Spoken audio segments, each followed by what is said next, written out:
ఈ రోజు మనము శ్రీల ప్రభుపాదుల వారిచే వచించబడినటువంటి శ్రీమద్ భాగవతంలో తృతీయ స్కందము 12వ అధ్యాయము 20, 21 మరియు 22 శ్లోకాలను చర్చిస్తున్నాం.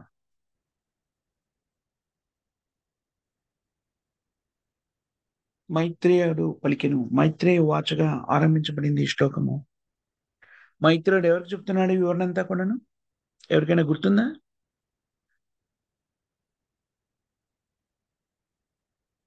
మైత్రేయుడు విదురునికి విదురుడికి. తెలియజేస్తుంది. ఉమ్. విదురునికి ఏమని చెప్తున్నాడు? బ్రహ్మదేవుడిచే రుద్రుడు ఆజ్ఞాపించబడ్డాడు. ఏమని? తపస్సు తపనిర్వహణలో నియుక్తం కామని. ఎందుకంటే రుద్రుడు ఎలా జనించాడు? బ్రహ్మదేవుడి నుదుటి నుంచి అతను క్రోధోక్తుడైనప్పుడు జనించాడు. కాబట్టి రజో తమో గుణాల ప్రభావం చేత ప్రకటితమయ్యాడు. అందుకని బ్రహ్మదేవుడు ఏమని ఆజ్ఞాపించాడు ఆయనకి? నీవు ప్రళయ సృష్టికి మూల కారణమవుతున్నావు కాబట్టి ప్రళయము కావలసినప్పుడు నీ సేవలను వినియోగించుకోవడం జరుగుతుంది. అంతవరకు కూడా నువ్వు తపనిష్ఠుడి కమ్మని ఆదేశించాడు. దాన్ని అంగీకరించి రుద్రుడు బ్రహ్మదేవుని ఆజ్ఞ ప్రకారంగా బ్రహ్మదేవునికి నమస్కరించి తపస్సు నుండించడానికి వనానికి ప్రవేశించాడు అని చెప్పబడింది.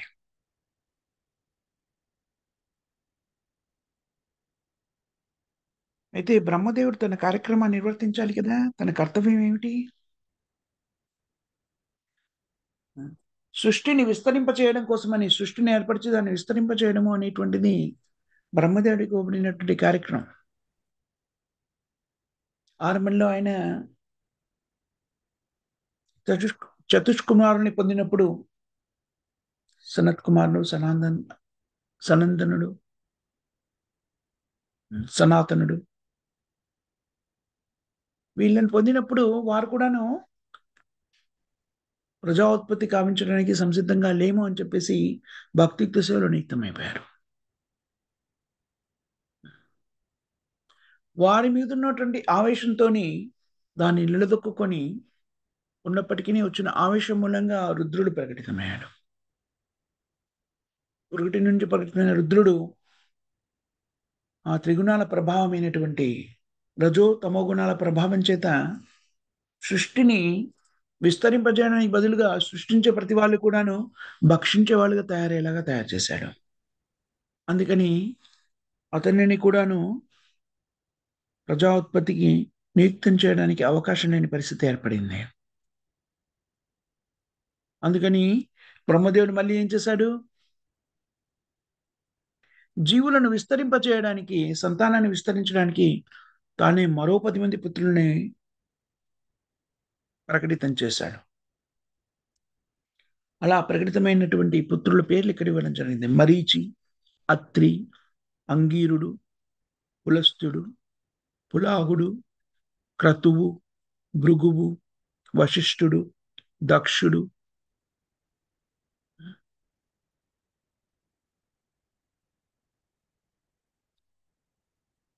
వీళ్ళు 9 మంది పుత్రులు కదా. 10వ పుత్రుడు నారదుడు. ఈ విధంగా 10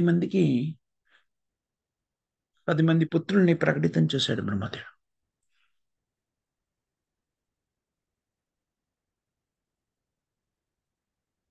తద్వారా భౌతిక జగత్తు ఏర్పడాలి కదా. భౌతిక జగత్తు సృష్టికి కారణం ఏమిటి?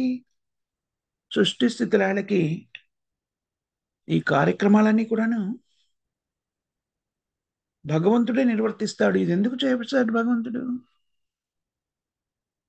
జనులంతా కూడాను తమ భౌతికమైన కోరికల్ని తీర్చుకుంటూనే తద్వారా ఆధ్యాత్మిక జగత్తుకు మళ్ళీ చేరుకోవడానికి కావలసిన పరిస్థితులు కల్పించడానికి బద్ధజీవులకి ఒక అవకాశం ఇవ్వడం కోసమని భౌతిక జగత్తు అనేటువంటి సృష్టించబడింది.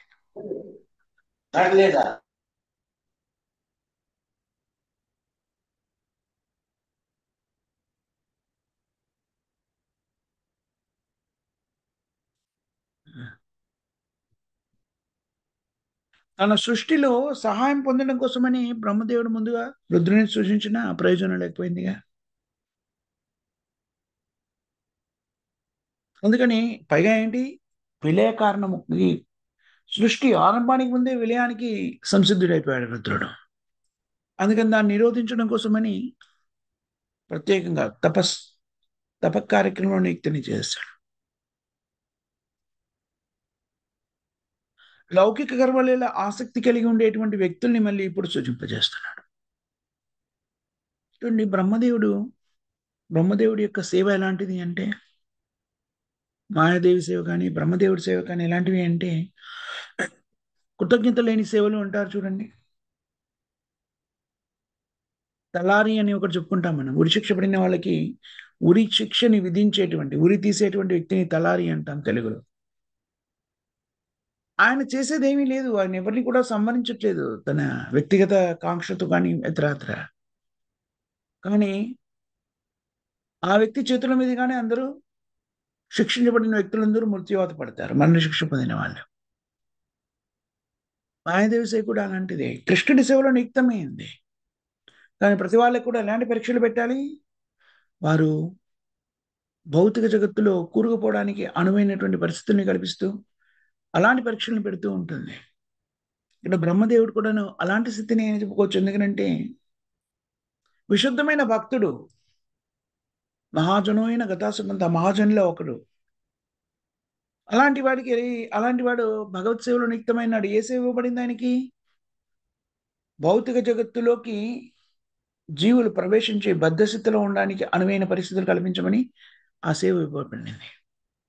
అందుకని సందిగ్ధావస్థలో ఉన్నటువంటి సేవ అని.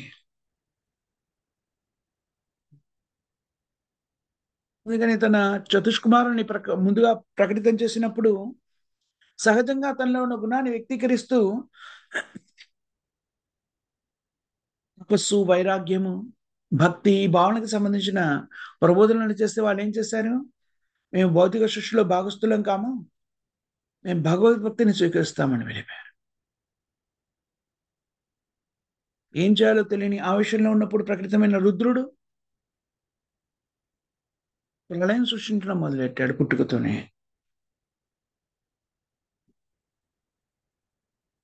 అందుకని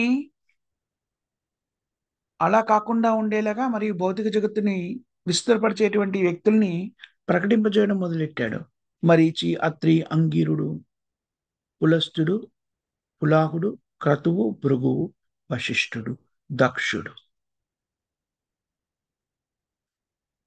అయినా సరే వీళ్ళంతా భౌతికమైన కార్యక్రమం నిర్వర్తిస్తున్నప్పటికీ మళ్ళీ వీళ్ళకి ఆధ్యాత్మిక ప్రజ్ఞానం ఇవ్వడానికి శ్రీకృష్ణుని యొక్క భక్తియుక్త సేవ లేకుండా బద్ధజీవులు ఏమైపోతారు? అందుకని ఒక యోగ్యమైన పుత్రుడి నారదుని కూడా ప్రకటితం చేశాడు. భక్తులందరికీ పరమ గురువు నారదుడు. ఇది బ్రహ్మదేవుని యొక్క స్థితి. జన సమూహాన్ని పెంచాలి, కానీ వాళ్ళు ఎలాగా జన సమూహాన్ని పెంచాలి అంటే భౌతికమైన కార్యక్రమాలు నిమగ్నం కావాలి వాళ్ళు. ప్రకృతి యొక్క కార్యక్రమాలు నిమగ్నం కావాలి. కానీ అలా ప్రకటితమైన వ్యక్తులంతా కూడాను మళ్ళీ ఆధ్యాత్మిక స్థితిని పొంది భౌతిక జగత్తు నుంచి విడిపడడానికి సంసిద్ధులు కావాలి. దానికి కావాల్సినటువంటి పరిజ్ఞానాన్ని అందించే వాళ్ళు కూడా కావాలి. అందుకని నారదుని కూడా ప్రకటితం చేశారు. శక్తి లేకుండా జగత్తులో ఎవరు కూడాను, ఏ విభాగంలో కూడాను మనం పురోగతి సాధించలేము.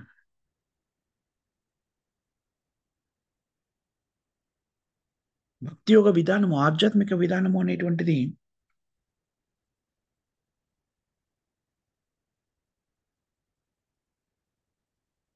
భౌతిక జగత్తులో శాశ్వతమైనటువంటిది ఏదైనా మనం చేయగలము అంటేది ఆధ్యాత్మిక జీవన విధానం.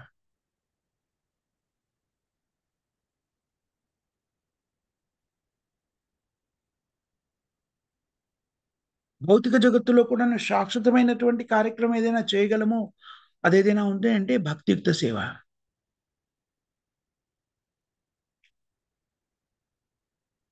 ఎందుకంటే మిగిలినవన్నీ కూడా భౌతిక జగత్తులో మనం చేసే పనులన్నీ కూడాను అశాశ్వతమైనటువంటివి. కేవలం భగవద్భక్తి మాత్రమే శాశ్వతమైనటువంటిది. దానిలో ఏమాత్రం పురోగమించినా కూడా అది మనకి శాశ్వతమైన లబ్ధిని చేకూరుస్తుంది. మరి ఈ పరిజ్ఞానాన్ని అందించాలి అంటే జనులకి అలాంటి ఉత్తమమైనటువంటి భక్తుల్ని, అది నారదముని కూడాను బ్రహ్మదేవుడు ప్రకటించేశాడు. అందుకని ఈ 10 మంది సంతానాన్ని కలిగి ఉన్నప్పటికీ ఈ 10 మందిలో నారదుడు చేసేటువంటి సేవ ఏదైతే ఉందో మహోత్కృష్టమైనది అని ఇక్కడ చెప్పబడింది. చూడండి, మనం జాగ్రత్తగా గమనించినట్టయితే బ్రహ్మదేవుడు మనం ఇంతకు ముందు కూడా చెప్పుకున్నాము. బడ్డ జీవితంలో జీవులు ప్రకటితమైనప్పుడు పొందేటువంటి అనుభూతులు ఎలా ఉంటాయి, వారి స్థితిగతులు ఎలా ఉంటాయి, చేయవలసిన కార్యక్రమాలు ఏమిటి అనేటివన్నీ కూడాను బ్రహ్మదేవుడు మొట్టమొదటి జీవి, అతని ద్వారానే భగవంతుడు మనకి అవగతమయ్యేలా చేస్తున్నాడు. ముందుగా బ్రహ్మదేవుడు ప్రకటితమైనప్పుడే ఎలాంటి స్థితిని పొందాడు? సత్యాన్ని అన్వేషించే ప్రక్రియలో భాగంగా మానసిక కల్పనతో సత్యాన్ని తెలుసుకునే ప్రయత్నం చేశాడు. గర్భోదక సాయి విష్ణు యొక్క నాభి నుంచి ఉద్భవించినట్టు కమలం నుంచి ప్రకటితమే ఏం చేశాడు? చుట్టూ ఏమీ కనబడలేదు, అంధకారంగా ఉంది.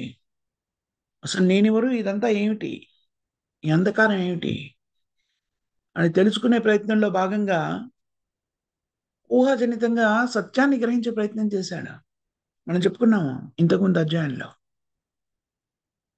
కమలం యొక్క ఊర్ధ్వం నుంచి మళ్ళీ దాని కాడ వరకు కిందికి వెళ్ళిపోయాడు. కమలం అంటే ఏదో చిన్న మన చేతిలో కనబడే మన కమలం కాదు, అది ఎంత పెద్దగా ఉంది. దానిలో 14 లోకాలు ఉన్నాయి దాంట్లో, అంత పెద్ద కమలం అది.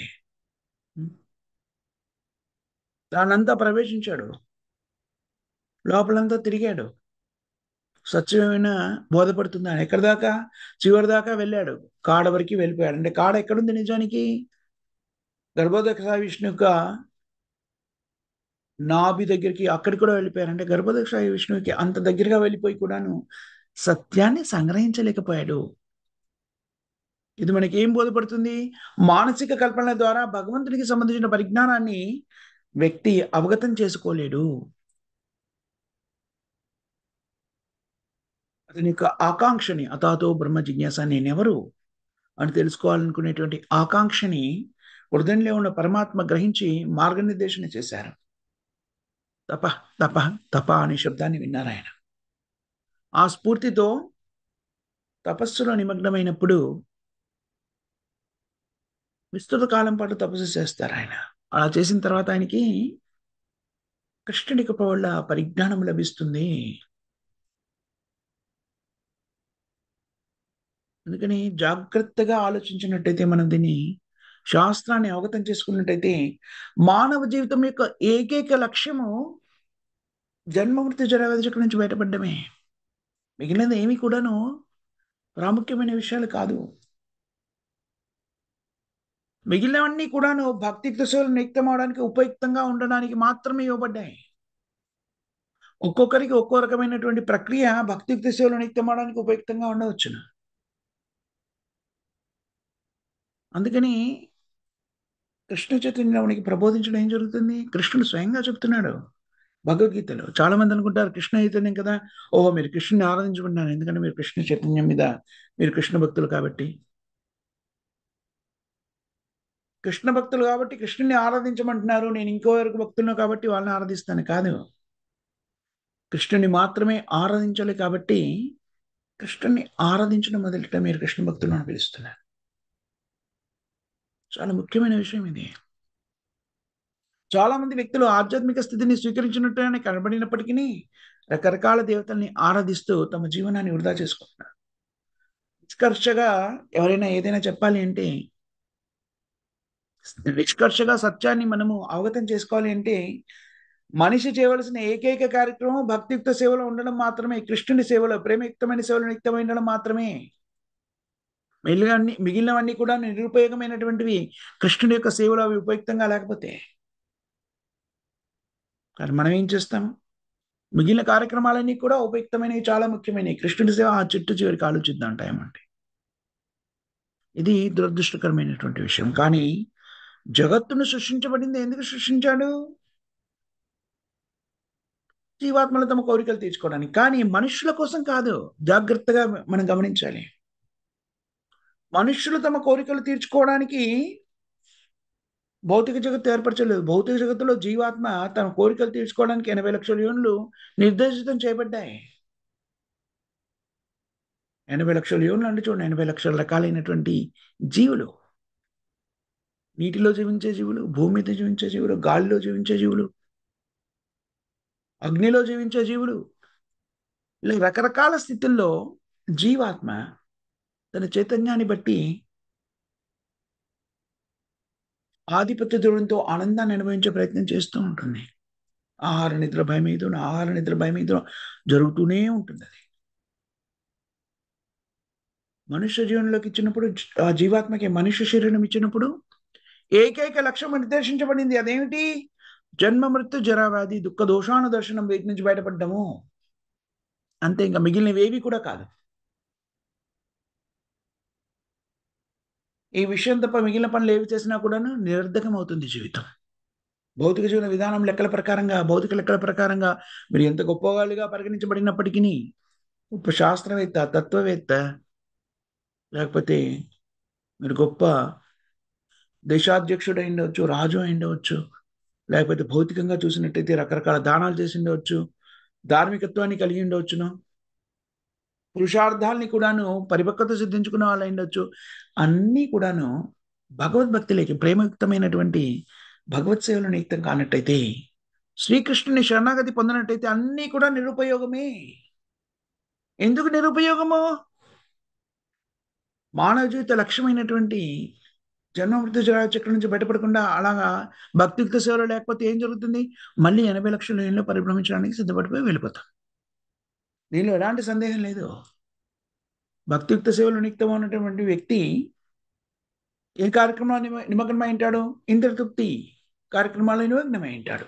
అలా నిమగ్నమైనటువంటి వ్యక్తి యొక్క తర్వాతి జీవనం ఏమిటి? 80 లక్షల నుండి ఏదో ఒక జన్మలోకి మళ్ళీ ప్రవేశిస్తాడు. పరిభ్రమిస్తున్నాడు అనంతంగా అలాగా. ఇప్పుడు మరి జాగ్రత్తగా ఆలోచించినట్టయితే, ప్రాథమిక ఇంగిత జ్ఞానంతో ఆలోచించినప్పుడు మనకి అవగతం అవ్వాల్సిన ముఖ్య విషయం ఏమిటి? మనం చేయవలసిన ఏకైక కార్యక్రమం భక్తియుక్త సేవలు నియుక్తమై ఉండడమే.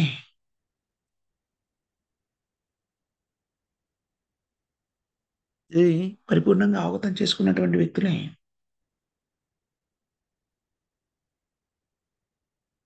అది విద్యార్థి దశలోనే దీనికి సంబంధించిన పరిజ్ఞానాన్ని లభించినప్పుడు పరిపూర్ణంగా అర్థం చేసుకున్నటువంటి వ్యక్తులు మిగిలిన కార్యక్రమాలు తమ సమయాన్ని వృధా చేయకుండా పూర్తిగా భక్తియుక్త సేవలను వ్యక్తులు అవుతారు. ఎప్పుడైనా ఆలోచించారా? అత్యంత మేధావంతులుగా కనబడే భౌతిక లెక్కల ప్రకారంగా మేధావంతులుగా ఉన్న వాళ్ళకి విద్యార్థి దశలో, ఆరంభ దశలో, చాలా జీవితం ఆరంభ దశలోనే కృష్ణతని ప్రబోధిస్తే వాళ్ళు మిగిలిన కార్యక్రమంలో నిమగ్నం కాకుండా బ్రహ్మచర్య ఆశ్రమాన్ని తీసుకొని దాన్ని జీవితాంతం కూడా పాటిస్తూ, తద్వారా ఆ తర్వాత సన్యాసాశ్రమంలో ప్రవేశించి కేవలం కృష్ణ వ్యక్తులు అంటారు. ఎందుకు అనుకుంటున్నారు? ఈ పరిజ్ఞానాన్ని సంతరించుకోవడం చేయవలసిన కార్యక్రమం ఏంటి? మనుష్య జీవితంలో మనుష్యుడిగా జన్మించినటువంటి జీవాత్మకి ఈ నిర్దేశిత కార్యక్రమం కేవలము భక్తియుక్త సేవలు నియుక్తమవడం మాత్రమే. మరి మిగిలిన కార్యక్రమాలన్నీ కూడాను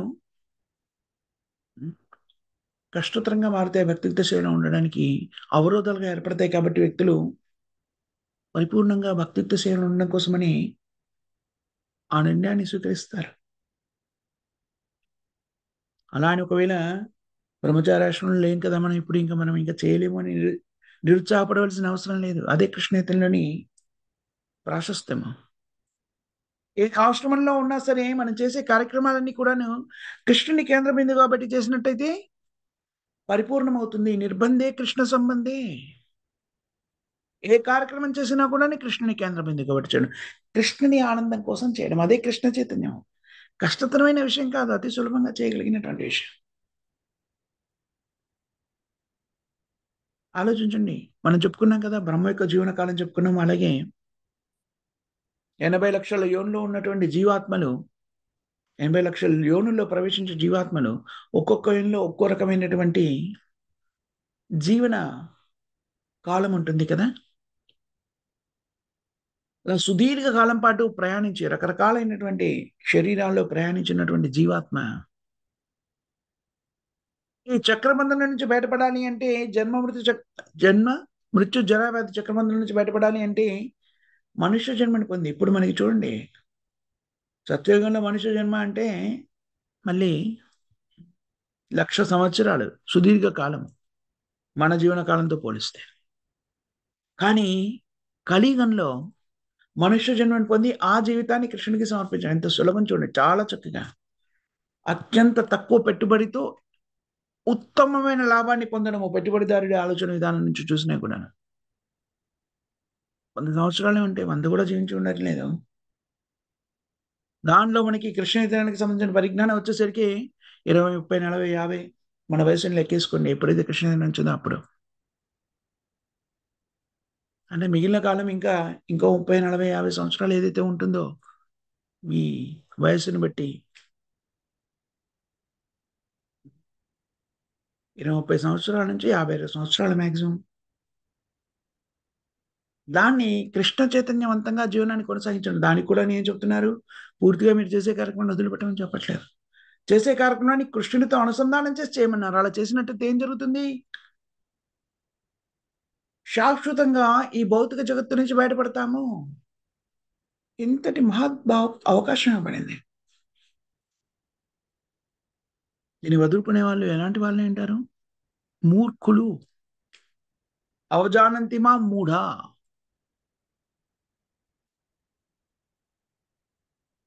స్పష్టంగా మనకు చెప్పబడింది కాబట్టి మనము అలాంటి మూర్ఖులం కాకూడదు. వెంటనే కృష్ణ చైతన్యాన్ని స్వీకరించాలి. కష్టతరం కూడా కాదు కృష్ణ చైతన్యాన్ని స్వీకరించడం. మనం చెప్పుకున్నాం కదా, అనేక పర్యాలు చెప్పుకున్నాం దీని గురించి. పూర్వ ఆశ్రమంలో ఆత్మసాక్షాత్కార జ్ఞానాన్ని పొందాలి అంటే స్వీకరించవలసినటువంటి యోగ విధానాన్ని కూడా చాలా క్లిష్టతరమైనటువంటి, కానీ ఇక్కడ అలాంటి క్లిష్టత లేదు. మనకి క్లిష్టంగా కనిపిస్తుంది ఎందుకంటే వ్యాధిగ్రస్త స్థితిలో ఉన్నాం కాబట్టి. నేను చెప్పుకుంటా చూడండి, రుచికరమైన పదార్థం కూడా వ్యాధిగ్రస్త స్థితిలో ఉన్నటువంటి వ్యక్తికి రోగగ్రస్త స్థితిలో ఉన్నాడు కాబట్టి చేదుగా అనిపించవచ్చును. కానీ దాన్ని స్వీకరించినప్పుడు వ్యాధి తగ్గుముఖం పడుతున్న కొద్దీ దాని మాధుర్యత మనకి బోధపడుతుంది. కృష్ణ చైతన్యంలో మాధుర్యత మనకి ఇప్పుడు బోధపడకపోవచ్చును. ఇప్పుడు కఠినతరంగా అనిపించవచ్చును. రోజు 16 మార్లు జపం చేయాలి, మంగళారతి చేయాలి, రోజు భగవద్గీత భాగవతం వినాలి అనిపించవచ్చు. కానీ ఎప్పుడైతే మనం నిష్ఠగా హరే కృష్ణ మహామంత్రాన్ని జపించడం మొదలెడతాము, హరే కృష్ణ కృష్ణ కృష్ణ హరే హరే, హరే రామ రామ రామ హరే హరే, ఈ మహామంత్రాన్ని నియమబద్ధంగా జపిస్తూ దాన్ని చక్కగా మన చెడుతో మనం వినడం మొదలెడుతుంటాము, దానిలోని మాధుర్యతని ఆస్వాదించడం మొదలెడతాము. అది ముందు ఏం చేస్తుంది? ఆ మాధుర్యతని ఆస్వాదించడానికి అడ్డుగోడగా నిలబడినటువంటి కల్మషం ఏదైతే ఉందో హృదయాల్లో దాన్ని మెల్లమెల్లగా తొలగిస్తుంది. అది శుద్ధీకరించబడినప్పుడు మన శుద్ధ స్థితిలో హరినామం యొక్క మాధుర్యతని ఆస్వాదించడం మొదలెడతాం. ఆలోచించండి, దాంట్లో మాధుర్యత లేకపోతే నామాచార్య హరిదాస్ ఠాకూర్ 3,00,000 నామాన్ని ఎలా చేయగలుగుతాడు? దానిలో మాధుర్యత లేకపోతే అనేక మంది భక్తులు, ఒకరు కాదు ఇద్దరు కాదు, నేటికి కూడాను అనేక మంది భక్తులు సంవత్సరాల నుంచి ప్రతిరోజు హరే కృష్ణ మహామంత్రం ఎలా జపించగలుగుతున్నారు?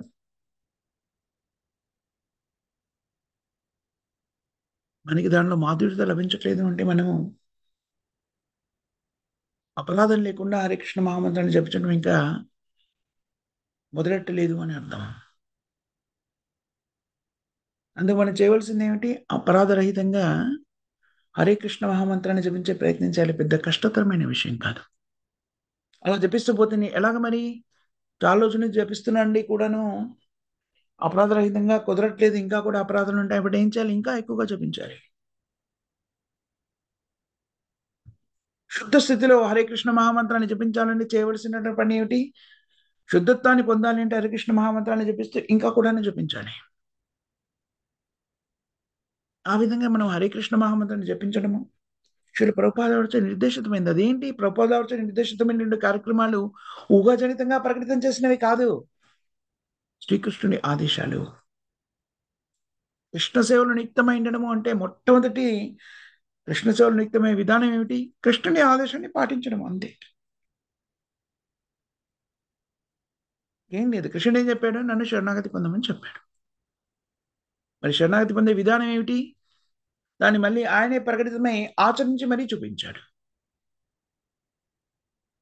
ఆచార్యులంతా కూడాను విశుద్ధమైన భక్తుల్ని శ్రీకృష్ణుడు తాను స్వయంగా ప్రకటితమై చైతన్య మహాప్రభు రూపంలో దాన్ని ఆచరించడమే కాకుండా అనేక మంది తన విశుద్ధ భక్తుల్ని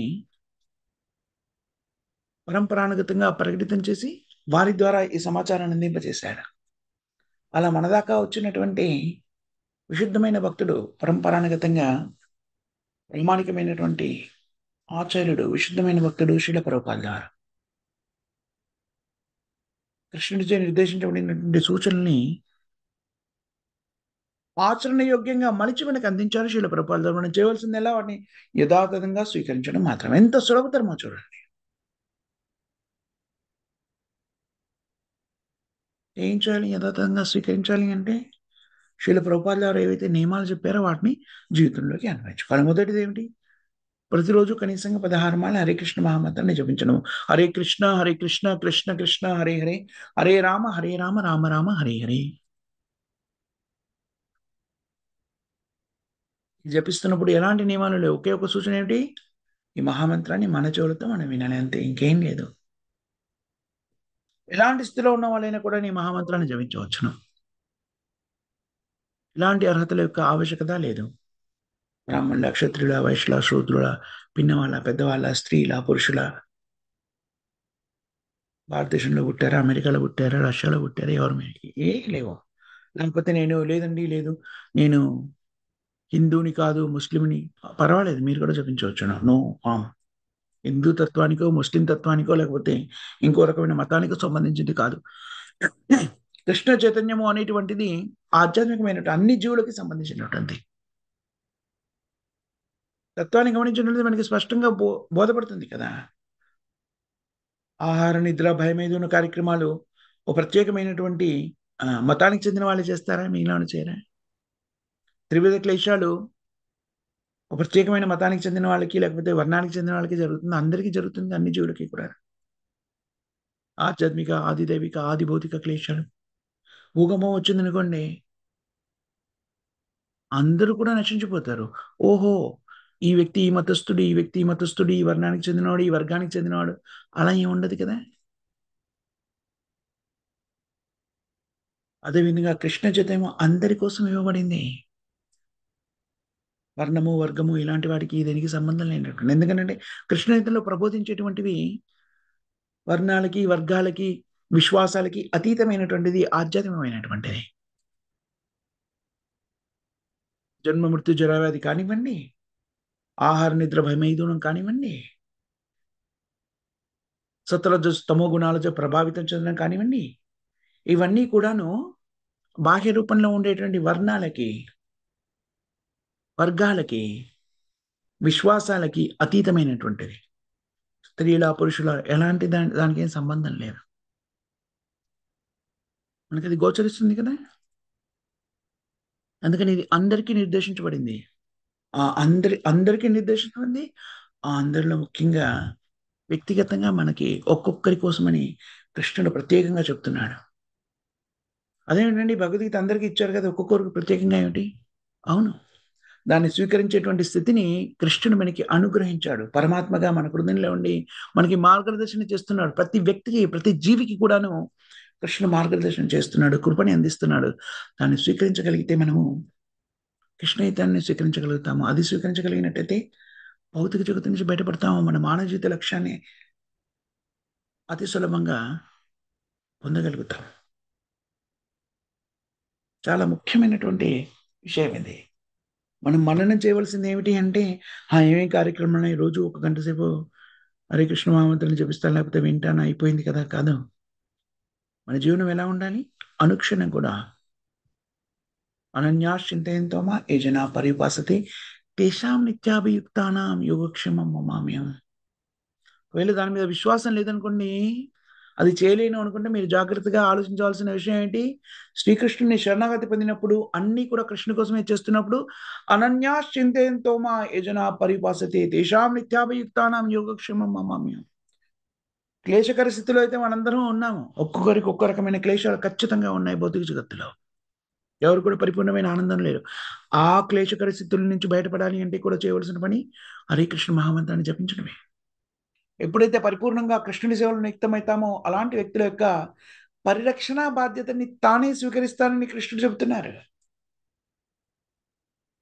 ఆచార్యులందరూ అదే విషయం చెప్పారు. ప్రభుపాదుల వారు చెప్తారు, మీరు ఎప్పుడైతే కృష్ణతాన్ని స్వీకరిస్తారో తక్షణము కృష్ణుడి యొక్క ఆధీనంలోకి వెళ్ళిపోతారు. అందుకని ఏ విధంగా ఆలోచించిన పెట్టుబడిదారి ధోరణితో ఆలోచించిన, లేకపోతే భౌతిక లెక్కలతో ఆలోచించిన, మన క్లేశాలను పరిగణలోకి తీసుకొని ఆలోచించిన, తత్వపరంగా ఆలోచించిన, చతుర్విధ భజంతే మాం జనాస్తు సుకృతినో ఆర్ధో జిజ్ఞాసు అర్ధాది జ్ఞాని. అర్ధాది ఆలోచించిన, ఆర్ధో వేదంలో ఉన్నామండి, వేదన కుదిలిపోయినా కృష్ణేతనే స్వీకరించాల్సింది. జిజ్ఞాసు అసలు ఏమిటిది తెలుసుకోవాలనుకుంటున్నా, నేనెవరు, జగత్ ఏమిటి, భగవంతుడు ఎవరు, జిజ్ఞాసు చేయవలసిన పని. ఆర్ధో జిజ్ఞాసు అర్ధాది, ఏమిటో ఉందో లేదో నాకు తెలియదు, కానీ నాకు ఇక్కడ ప్రాఫిట్ కావాలి, లాభం కావాలి, నాకు ఈ లాభకరంగా ఎలా ఉంటుంది, వాళ్ళు కూడా స్వీకరించవలసింది అదే. వేదనలు తొలగిపోవాలన్నా,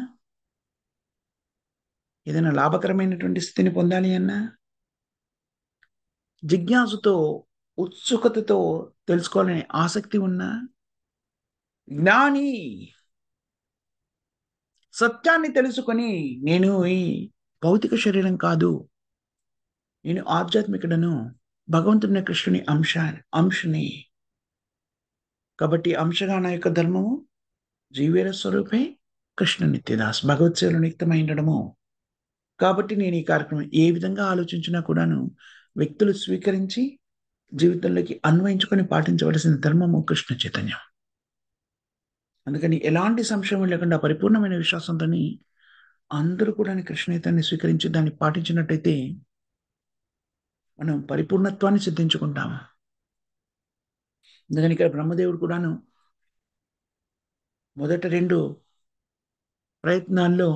మొదటి ప్రయత్నంలో సఫలీకృతుడయ్యాడు.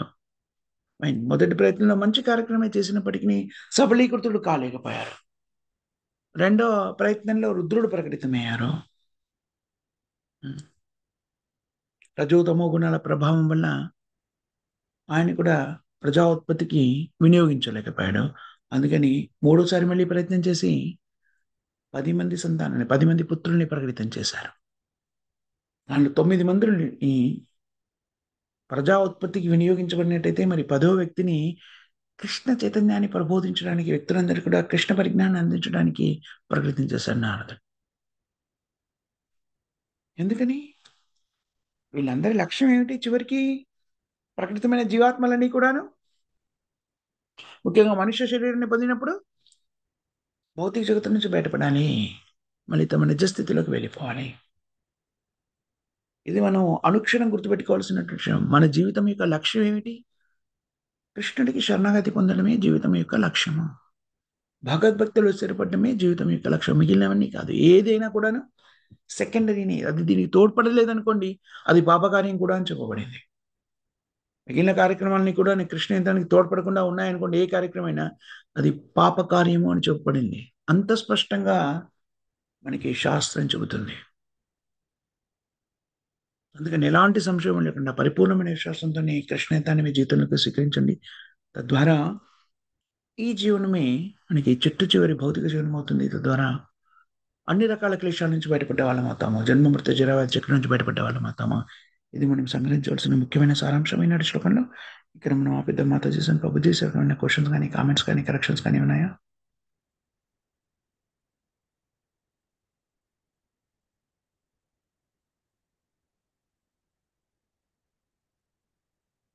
ఎవరికి మీ క్వశ్చన్స్ కామెంట్స్ లేకపోతే ఈనాటి మన కార్యక్రమాలను ఒకసారి వ్యక్తీకరించుకునే ప్రయత్నం చేస్తాం కదా. 7 గంటల 30 నిమిషాలకు మళ్ళీ మనం హిందీలో భగవద్గీత నుంచి చర్చిస్తాము. 10:30 నుంచి 11 వరకు జపయజ్ఞ కార్యక్రమం, 11 నుంచి 11:30 వరకు శీల ప్రభుపాదుల వారి గ్రంథాల నుంచి విశ్లేషణాత్మక అధ్యయనము, చర్చ జరుగుతుంది. దాని తర్వాత మళ్ళీ 5:30 నుంచి 6 వరకు జపయజ్ఞ కార్యక్రమం, 6 నుంచి 7 వరకు మళ్ళీ మనం భగవద్గీతని భగవద్గీత తెలుగు నుంచి చర్చిస్తాం, తెలుగులో చర్చిస్తాం భగవద్గీత నుంచి. తద్వారా భక్తులంతా కూడాను ఈరోజు ఆధ్యాత్మిక కార్యక్రమాల భాగస్థులై రోజంతా కూడా కృష్ణ చైతన్యంతో గడపవలసిందిగా విజ్ఞప్తి. ఈరోజు ఒక చిన్న సవరణ చేసుకుందామా? మీ అందరికి కూడాను ఓకే అయితే 5:30 నుంచి మన సాయంత్రం కార్యక్రమం మొదలవుతుంది కదా. 5:30 నుంచి 6 వరకు భగవద్గీత నుంచి మనం చర్చిద్దాం. 6:30 నుంచి 7 వరకు జపయజ్ఞ కార్యక్రమం నిర్వర్తిద్దాం. అది ఓకేనా? సమ్మతమేనా? మీరందరికీ ఓకే అయితే మళ్ళీ గ్రూప్ లో కూడా మెసేజ్ పెట్టేస్తాను. ఈరోజు ఒక్కరోజే ప్రభుజీ, రోజున్నా? ఈ రోజు ఒక్కరోజు అలా చేద్దామ్మా. సరే ప్రభుజీ. సరే ఓకే. గురు. నేను మళ్ళీ గ్రూప్ లో ఎవరైనా మెసేజ్ పెడతారా? నేనే పెట్టేశానా? పెట్టేసేయండి ప్రభుజీ. నేనే పెట్టేస్తాను. So thank you very much మాతాజీ సింకోజీస్. ఇంకెవరికి ఏమైనా క్వశ్చన్స్ కానీ కామెంట్స్ కానీ ఉన్నాయి? ఎవరికి ఏమి లేకపోతే ఈరోజు ప్రేమధ్వని ఎవరు చెప్తారమ్మా? హరే కృష్ణ ప్రభుజీ, దండవత్ ప్రణామం. హరే కృష్ణ మాత చెప్పండమ్మా. జగద్గురు శ్రీల ప్రభుపాదకి జై జై. ప్రణామ్ సంకీర్తనకి జై రామకృష్ణ ఠాకూర్కి జై భాగవత భక్త బృందకి భాగవతంకి జై శ్రీమద్ గీతాకి జై భక్త బృందకి జై ప్రభుజీకి జై శ్రీ శ్రీ రాధాకృష్ణకి జై హరే కృష్ణ ప్రభుజీ. ప్రణామం. హరే కృష్ణ మాతాజీ సింకోజీస్ దండవత్ ప్రణామ్. సుఫల మాతాజీకి జై. జై ప్రహ్లాద్ ప్రభు की जय. సామవేద భక్త బృంద की జై. Thank you very much Mataji and Prabhuji. Srila Prabhupada గారి గ్రంథాలను చర్చించే అవకాశం కల్పించారు. మీ అందరు కూడా హృదయపూర్వక కృతజ్ఞతలు, ధన్యవాదాలు. హరే కృష్ణ. హరే కృష్ణ. హరే కృష్ణ ప్రభుజీ హరే కృష్ణ ప్రభుజీ, దండవత్ ప్రమాణం. హరే కృష్ణ మాతాజీ సంప్రదాయ దండవత్ ప్రణామ్. హరే కృష్ణ ప్రభుజీ, దండవత్ ప్రణామం. హరే కృష్ణ. హరే కృష్ణ ప్రభుజీ, దండవత్ ప్రణామం. హరి హరి.